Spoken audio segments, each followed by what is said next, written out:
इधर उत्तर प्रदेश के मिर्जापुर में एक सरकारी एम्बुलेंस के कर्मचारी पर आरोप लगा कि उन्होंने एक गर्भवती महिला को सड़क पर ही उतार दिया। इसके बाद महिला ने सड़क पर ही बच्चे को जन्म दिया। महिला ने पति के मुताबिक अस्पताल के आसपास कुछ दूरी पर कीचड़ था और इसीलिए एम्बुलेंस के कर्मचारी ने उन्हें वहीं उतार दिया। वो महिला सड़क पर लेटी नजर आई। उनके आसपास कुछ लोग इकट्ठा हो गए थे। दावा किया गया कि उन लोगों ने कीचड़ में ही महिला की डिलीवरी करवाई। एम्बुलेंस रोड पे छोड़ के चली गई मरीज को। एम्बुलेंस नीचे नहीं ले, बोले कीचड़ है यहाँ पे। उनके पति के मुताबिक रात के वक्त अचानक उनकी पत्नी को दर्द हुआ।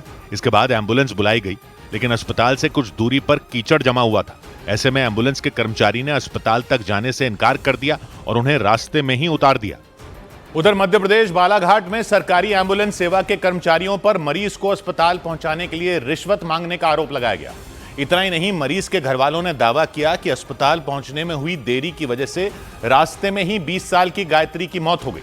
गायत्री के घर वालों के मुताबिक एम्बुलेंस के कर्मचारियों ने रिश्वत के लिए बीच रास्ते में ही गाड़ी रोक दी थी और उनसे अस्पताल पहुंचाने के लिए 700 रुपए की मांग की थी। बोले प्राइवेट वाले 3000 4000 लेते हैं, तुम लोग 700-800 नहीं दे सकते। गायत्री के घर वालों के मुताबिक उन्होंने एम्बुलेंस कर्मचारियों को अस्पताल पहुंचने के बाद पूरे पैसे दे देने का भरोसा दिया, लेकिन उनके मुताबिक तब भी एम्बुलेंस नहीं चलाई गई। बोली कि देंगे भैया, हम बालाघाट हमको पहुंचा दो, हॉस्पिटल चले जाएंगे, उसके बाद आपको पैसा दे देंगे। तो विश्वास नहीं है कहे। अच्छा। हाँ, विश्वास हम किसी के ऊपर नहीं कर सकते कहे। गायत्री के घर वालों ने बताया कि 600 रुपए लेने के बाद ही उन्होंने एम्बुलेंस को अस्पताल पहुंचाया, लेकिन तब तक काफी देर हो चुकी थी और मलेरिया से पीड़ित गायत्री उइके की रास्ते में ही मौत हो गई। गायत्री की मौत के बाद उनके घर वालों ने हंगामा कर दिया।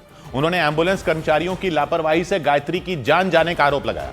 मामला बालाघाट के डीएम और एसपी तक पहुंच गया और अफसरों ने तुरंत जांच के आदेश जारी कर दिए। प्रशासन के आदेश पर एम्बुलेंस के ड्राइवर और उस पर तैनात स्वास्थ्य विभाग के एक कर्मचारी पर केस दर्ज कर लिया गया। इतना ही नहीं, एसपी के आदेश पर दोनों आरोपियों को तुरंत गिरफ्तार भी कर लिया गया। बालाघाट के एसपी ने भरोसा दिया कि मामले में बेहद सख्त कार्रवाई की जाएगी। कोई भी इसको एक्सटॉर्शन के रूप में लेना चाहेगा तो हम लोग उसको किसी को छोड़ेंगे नहीं और सबको जेल जाना। अपनी जय अंबे इमरजेंसी सर्विसेज के खिलाफ भी कार्रवाई का आदेश दे दिया। सौ बात की एक बात यह कि सरकारी एम्बुलेंस वाले पैसे तो ऐसे खुलकर मांगने लग गए हैं कि मरीज की जान चली जाए तो चली जाए। बालाघाट में जान चली गई। आरोप है कि एम्बुलेंस वाले कहने लगे कि पहले 700 रुपए दो तब ले जाएंगे। कहने लगे प्राइवेट में 3-4 हजार रुपए लगते हैं, आप 700 नहीं दे सकते। ये तेवर हो गए हैं एम्बुलेंस वालों के। मरीज के परिवार वालों ने 600 कहीं से जुगाड़ कर दिए, लेकिन तब तक देर हो चुकी थी। जान चली गई। मतलब 2 पैसे की शर्म नहीं इन बेगैरत सरकारी एम्बुलेंस वालों को। आरोप है कि जान ले ली।